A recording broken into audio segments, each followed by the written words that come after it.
Hi, I'm Jay, paint expert from Resene, and today I'm going to talk to you about the best ways to store your paint. Waterborne paints will last for years if stored correctly.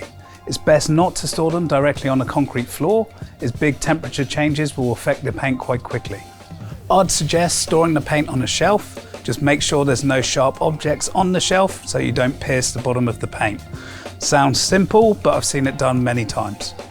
Always store the paint in the original container with the correct label. Mark on the can which part of the home you've used it in. It's also good to mark on the side of the can the level of the paint so you don't have to take the lid off to check. When you finish painting, make sure the lid of the paint is securely on. This helps stop the surface of the paint forming a skin. It's best to use a work pot rather than working directly out of the can. This stops contaminants from getting into the paint. Things like paintbrush hairs, spider webs and dirt. Bad or off paint smells terrible.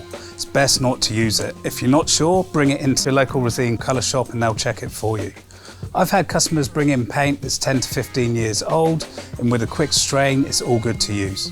I've had other customers bring in paint that's only a couple of years old and it's already off.